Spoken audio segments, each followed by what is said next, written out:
नमस्कार प्यारे मित्रों, वेदना चैनल में आपका स्वागत है। मेरी आज की कहानी है माँ की स्मृति। भैया का फोन था। विनी, माँ नहीं रही। क्या? कब? कहते कहते मेरी रुलाई छूट पड़ी। भय से शरीर में कंपन सा पैदा हो गया, कंठ सूख गया। कल दोपहर को उन्होंने प्राण त्याग दिए। शाम को अंतिम संस्कार कर दिया गया है। भैया के कहते ही मैं चीख पड़ी। क्या? अंतिम संस्कार करने के बाद मुझे सूचित कर रहे हो? कल क्यों नहीं बताया? मैं किसी न किसी तरह पहुंच ही जाती, माँ के अंतिम दर्शन तो कर लेती, पर आपने वह भी नहीं करने दिया। विनी, शव को ज्यादा देर तक रखा नहीं जा सकता था। डॉक्टरों का कहना था 2-3 घंटे के भीतर दाह संस्कार कर दिया जाए। शरीर में से खून व पानी का रिसाव रुक नहीं रहा था। वैसे पूरे विस्तार से तुम्हारे आने के बाद ही बातें होंगी। तुम अपनी सुविधा अनुसार आ जाओ 13वीं से पहले, कहकर भैया ने फोन रख दिया। फोन रखने के बाद मैं निढाल सी पलंग पर गिर पड़ी। क्रोध से पूरा शरीर कांप रहा था। भैया ने मुझे कल क्यों नहीं बताया? क्या कोई ऐसा भी करता है? बेशक मैं दूर रहती हूँ, माँ के पास पहुँचने में 20-22 घंटे लग जाते हैं। ट्रेन बदलनी पड़ती है। उस क्षेत्र के लिए सीधी वायु सेवाएं भी उपलब्ध नहीं हैं। लेकिन दूसरे लोग भी तो शव को अंतिम दर्शन के लिए रखते ही हैं। बर्फ पर रखकर कुछ दवाएं, घोल, रासायनिक लेप आदि लगाकर तो 2-3 दिनों तक रखा जा ही सकता है। पर भैया ने तो अपना काम निपटा दिया। यह नहीं सोचा कि इकलौती बेटी को माँ से कितना प्यार लगाव होता है। अब सारी उम्र मुझे यही सब गम सालता रहेगा कि मैं माँ के अंतिम दर्शन नहीं कर सकी। अगले दिन की टिकट उपलब्ध होने पर पतिदेव के साथ मायके के लिए निकल पड़ी। मेरा उखड़ा मूर्खा उदास चेहरा देख पति मुझे सांत्वना दे रहे, समझाते रहे कि कोई कारण होगा, इसीलिए भैया ने मुझे देर से सूचना दी। लेकिन मैं तो भैया को लगातार दोषी ठहरा रही थी। भला माँ बाप के निधन की खबर भी कोई इतने विलंब से करता है? पिछले महीने माँ से मिलकर आई थी। उनका स्वास्थ्य बिगड़ रहा था। एक किडनी निष्क्रिय हो चुकी थी, दूसरी भी काफी कमजोर थी। उस पर सूजन आ गई थी। आए दिन अस्पतालों, डॉक्टरों के यहाँ चक्कर लगा रहे थे। परिवार में तनाव का माहौल था। पिताजी, भैया, भाभी सभी चिंतित थे। माँ की देखभाल में भी किसी तरह की कोई कमी नहीं थी। सभी अपने फर्ज को पूरी तरह से निभा रहे थे। भाभी माँ की सेवा टहल में कोताही नहीं आने देती थी। इस बात से मुझे सुकून मिला था। उस दिन बातों बातों में माँ ने कह भी दिया था, औलाद के मामले में मैं बड़ी भाग्यशाली हूँ। बेशक 2 ही संतानें हैं, एक बेटा और एक बेटी, पर दोनों ही लायक, आज्ञाकारी, प्यार, सम्मान व अपनापन देने वाले हैं। फिर बहू भी वैसी ही मिली है। कभी माथे पर बल नहीं डालती, अपनी जिम्मेदारियां बखूबी निभा रही है। भाभी सचमुच बेहद समझदार, सुघड़ व समझौतावादी प्रवृत्ति की थी। मुझसे 2 वर्ष पहले भैया की शादी हुई थी। भाभी ने हमेशा मुझे बड़ी बहन सा प्यार व सहयोग दिया। मेरी परेशानियों में साथ दिया, मार्गदर्शन किया। मेरी शादी के वक्त वो भाग भाग कर काम कर रही थी। रिश्तेदारों की खातिरदारी में कोई कसर नहीं रहने दी। सभी रिश्तेदार भाभी की प्रशंसा कर रहे थे। किसी ने तो कह भी दिया था, जिनके घर में ऐसी समझदार बहू हो, उनका बढ़ापा तो सवर ही गया।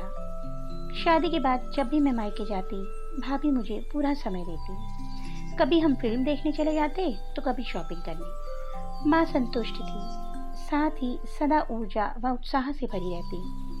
कई बार हमारे साथ फिल्म देखने या किसी सहेली या रिश्तेदार से मिलने भी चल पड़ती।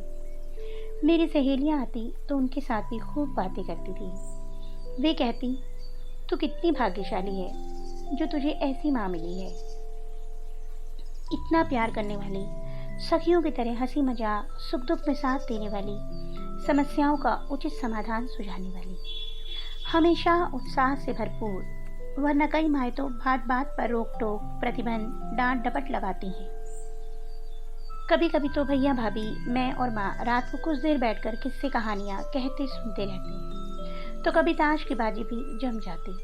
माँ कहती, ये सब इकट्ठे मिल बैठने के निमित्त है। इसी बहाने कुछ देर सब हंस बोल लेते हैं। आपस में प्यार व अपनापन बढ़ता है। पिताजी एकांत प्रिय स्वभाव के थे। वे अंदर अपने कमरे में अखबार या पुस्तकें पढ़ते रहते। पिछले साल जब माँ अस्वस्थ थी तब मैं 10 दिनों के लिए आई थी। रोज ही गपशप, घूमना फिरना, खरीदारी चल रही थी। उस दिन रात को बाहर अच्छे होटल में खाना खाने का प्रोग्राम बना। खाना खाकर घर लौटे तो कुछ देर बाद ही माँ के पेट में भयंकर दर्द उठा। फौरन डॉक्टरों को बुलाया गया। जांच परीक्षण के बाद डॉक्टर ने बताया कि खाने में शायद कुछ बासी चीज डाली है। 2 दिन दवा लेने के बाद माँ स्वस्थ हो जाएगी। अगले दिन दोपहर के खाने से निपटकर जब हम आराम कर रहे थे, माँ अचानक बोली, विनी, तुझसे एक बात कहना चाहती हूँ। मैंने प्रश्नवाचक नजरों से देखते हुए कहा, हाँ हाँ कहो ना। बहुत सोच विचार के बाद यह बात कर रही हूँ। तुझे अजीब तो लगेगी, लेकिन उसकी गहराई समझने के बाद अर्थ समझ आ जाएगा। माँ, तुम तो पहेलियाँ बुझाने लगी। साफ साफ कहो ना। मेरे धैर्य चूकने लगा था। देखो बेटा, इस संसार में जो भी आता है उसे एक दिन सबको छोड़कर जाना ही पड़ता है। कोई भी अमर नहीं है। मुझे भी एक दिन यह दुनिया छोड़कर जाना है। माँ, मैं अब भी नहीं समझी तुम क्या कहना चाहती हो। मैंने बीच में ही कहा, वही कहने जा रही हूँ। तुम मुझे किस रूप में याद रखना चाहोगी? सदा हंसती मुस्कुराती, तुमसे बातें करती, लाड प्यार करती, सुख दुख की बातें करती, मार्गदर्शन करती, या फिर निर्जीव जो तुम्हारे बार बार पुकारने पर भी नहीं बोलती, तुम्हारी बातें नहीं सुनती? सुन भी नहीं। मैं चाहती हूँ मेरे मरने के बाद तुम मेरा चेहरा मत देखना। अंतिम दर्शन की परंपरा को खत्म कर देना। माँ, ये कैसी बातें कर रही हो? मैं अवाक थी। सही कह रही हूँ। मेरे मृत शरीर को देख तू रोएगी, विलाप करेगी, फिर कहेगी, माँ उठो ना, कुछ तो बोलो, हमें छोड़कर मत जाओ। और भी न जाने क्या क्या, लेकिन मैं तो कुछ भी नहीं कर पाऊंगी ना। फिर मेरे उस निर्जीव चेहरे की पता नहीं कैसी दशा होगी, क्योंकि मृत्यु के बाद कईयों के चेहरे विकृत भी हो जाते हैं। अब तुम ही बताओ, क्या तुम सारी उम्र उस निर्जीव चेहरे की आकृति याद रखना चाहोगी जो रोने, पुकारने, विलाप करने पर भी हलचल नहीं करता? क्या जीवित अवस्था में कोई माँ इतनी निष्ठुर हो सकती है? नहीं ना। फिर क्यों उस चेहरे को स्मृतियों में बसाया जाए जो स्पंदनहीन हो, निष्ठुर हो? उस चेहरे को मधुर स्मृतियों में बसाना चाहिए जो सदा हंसता, मुस्कुराता, ममता प्यार लुटाता रहा हो, छोटी सी परेशानी होने पर भी हिम्मत व संबल प्रदान करता हो, मार्गदर्शन देता हो। इसलिए तुम मेरा मृत चेहरा मत देखना। मैं कर्तव्य विमूढ़ सी माँ का मुंह देखती रह गई। यह कैसी बात कह दी माँ ने, और यह ख्याल उनके मन में आया कैसे? माँ बहुत पढ़ी लिखी तो नहीं थी, लेकिन उन्हें पुस्तकें पढ़ने का बेहद शौक था। दोपहर के खाने के पश्चात घंटा भर कुछ न कुछ जरूर पढ़ती थी। इनमें कहानियाँ, किस्सों के अलावा बड़े बड़े लेखकों की कृतियाँ भी होती थी। मैंने सोचा माँ ने शायद किसी दार्शनिक की किताब में से शायद ऐसे विचार पढ़े होंगे, तभी ऐसी बातें कर रही हैं। प्रत्यक्ष में इतना ही कहा, माँ ऐसी बातें क्यों कर रही हो? अभी तो तुम्हें खूब जीना है, हम सबकी खुशियाँ देखनी है, नाती पोते देखने हैं। फिर अभी तुम एकदम स्वस्थ हो, और अभी तुम्हारी उम्र भी कितनी है? पगली, मौत क्या किसी की उम्र देखकर उसे ले जाती है? फिर आज मैं स्वस्थ हूँ, लेकिन कल का क्या भरोसा? माँ के कहते ही मैंने बीच में ठोक दिया, आप ये बातें बंद करो, तुम्हें कुछ नहीं होने वाला। कुछ देर मैं जरूर परेशान रही, लेकिन धीरे धीरे उस बात को भूलने का प्रयास करने लगी है। वक्त अपनी गति से चलता रहा। 6 महीने बीत गए और मैं माँ की बात पूरी तरह से भूल चुकी थी। उस दिन भाभी का फोन आया। कुशल क्षेम आदान प्रदान के बाद उन्होंने बताया कि माँ का एक गुर्दा खराब होकर पूरी तरह निष्क्रिय हो चुका है। बेशक यह खबर भारी मानसिक तनाव देने वाली थी, लेकिन भाभी ने काफी धीरज बंधाया तथा कहा कि इंसान एक गुर्दे के सहारे भी मजे से जी सकता है। इसलिए मैं व्यर्थ तनाव ना पालूं। लेकिन मेरा मन काफ़ी बेचैन था, अतः मैं 2-4 दिनों के लिए माँ से मिलने चली गई। माँ शारीरिक रूप से तो अस्वस्थ नहीं लग रही थी, लेकिन मानसिक रूप से तनावग्रस्त थी। यह स्वाभाविक भी था।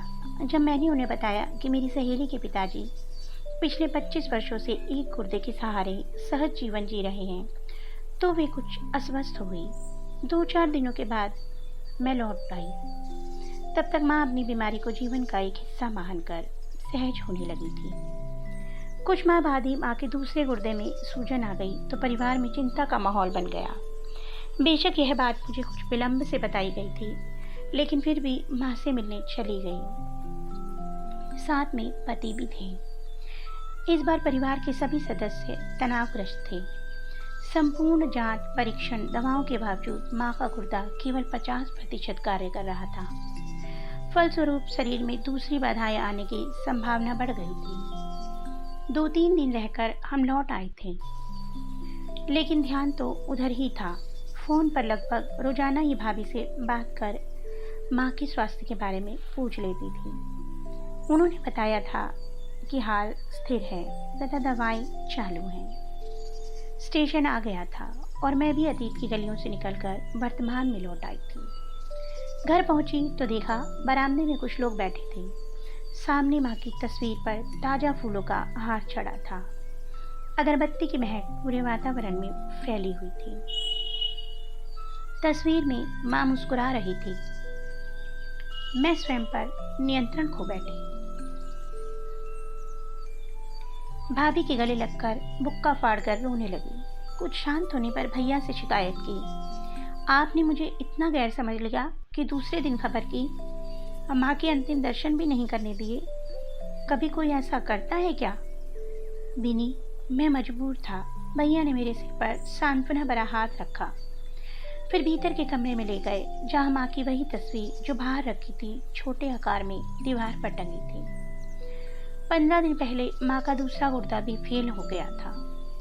उन्हें डायलिसिस पर रखा गया था। वे बेहद कमजोर हो गई थी।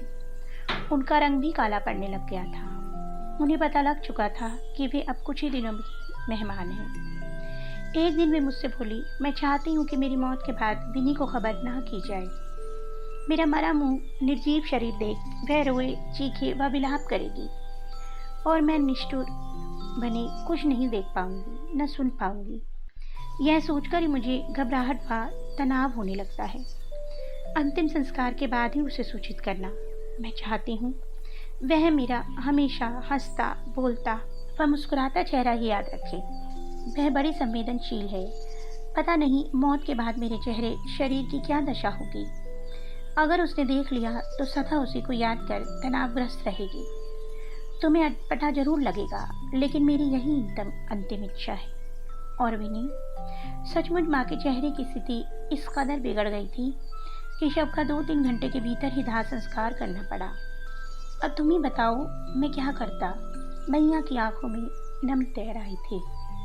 भैया के प्रति शिकायत के जो भाव मेरे मन में पैदा हुए थे तिरोहित होने लगे थे और माँ की दूरदर्शिता के आगे मैं नतमस्तक हो गई थी।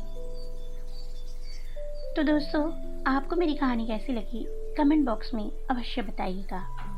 अगर आपको मेरी कहानी अच्छी लगी तो मेरी कहानी को लाइक कीजिए और मेरे चैनल को सब्सक्राइब कीजिए। कल फिर एक कहानी के साथ मिलूंगी। तब तक के लिए बाय बाय।